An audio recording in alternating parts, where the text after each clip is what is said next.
बदकिस्मती तो उन लोगों की है जो खाना बर्बाद करते हैं। उनकी किस्मत खराब नहीं है जिन्हें भूख से थोड़ा कम खाने को मिलता है।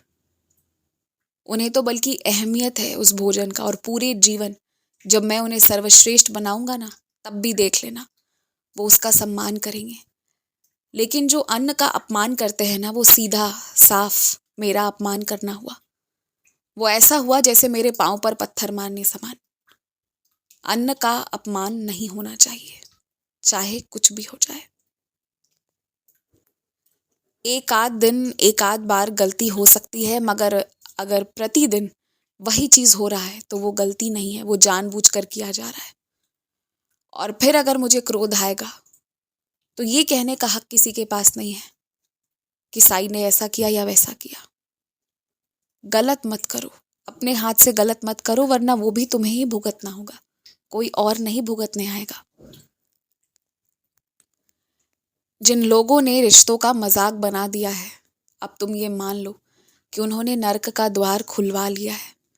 जो तैयार ही नहीं है सब कुछ समेटने को जो उन्होंने बिखेरा था, तो नर्क का द्वार उन लोगों ने खोल दिया है। लेकिन एक बात मैं बताता हूँ कि तुम्हारे जीवन के लिए इस वक्त ये ज़रूरी है कि कुछ लोगों के आपसे रिश्ते ठीक रहे, तभी तुम जीवन में आगे बढ़ पाओगे। सिर्फ तुम्हारी किस्मत के लिए ना, कुछ वक्त के लिए कुछ चीज़ों को बहुत अच्छा किया जा रहा है। कुछ चीज़ें अब बहुत ठीक हो जाएंगी और इसमें तुम्हारी किस्मत संवर जाएगी, तुम आगे बढ़ जाओगे। जिन लोगों ने बुरे वक्त में तुम्हें सहायता प्रदान की है, हिम्मत दिया है ना, उनका साथ कभी मत छोड़ना तुम। और जिन लोगों ने अपना जीवन ही तुम्हारे नाम पर, तुम्हारी अच्छाई के लिए लगा दिया है ना, अगर वो दो चार अपशब्द भी कह देना तो भी उन्हें माफ कर देना। उनकी बातों को दिल से मत लगाना और उन्हें पराया कभी मत करना। जिसने पूरा जीवन तुम्हें दिया ना, उसे हक है कि वो दो चार शब्द बोल दे तुम्हें, और तुम्हें उसे दिल से नहीं लगाना होगा। बड़प्पन दिखाओ। क्या फायदा उन लोगों को पढ़ाने लिखाने का जिन्हें सम्मान करना आया ही नहीं, जिन्हें इज्जत देना आया ही नहीं। अब समझ गए ना कि आगे की कहानी क्यों शुरू नहीं हुई थी। जिन लोगों का आदत गंदा है और वो अपनी उस गंदी आदत को ये तो कहते हैं कि हाँ ये आदत मुझ में गंदी है, लेकिन उसे ठीक करने की कोशिश नहीं करते हैं ना, तो तुम ये मानो कि वो मन से स्वीकार नहीं कर रहे कि वो जो कर रहे हैं वो गलत है।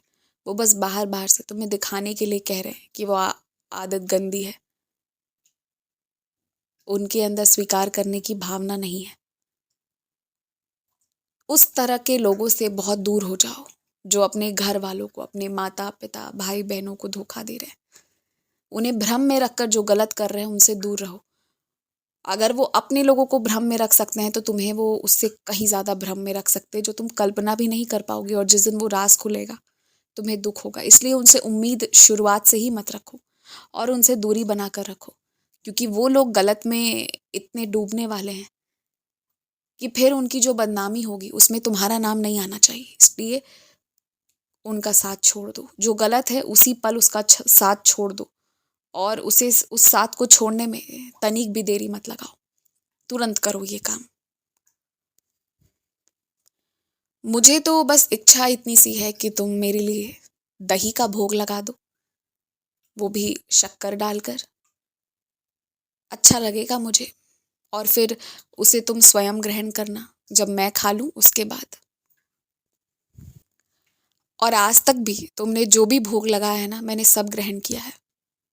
अगर मैं उसमें से आधा खा लूं ना, तो तुम तो खुशी के मारे पागल हो जाओगे, और तुम्हारे घर वाले इस बात को मानेंगे नहीं, और फिर एक अलग परेशानी, एक अलग ही आफत हो जाएगी। तुम समझाना चाहोगे, समझेंगे नहीं।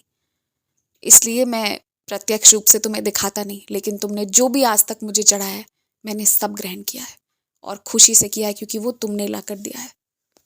खुश रहो।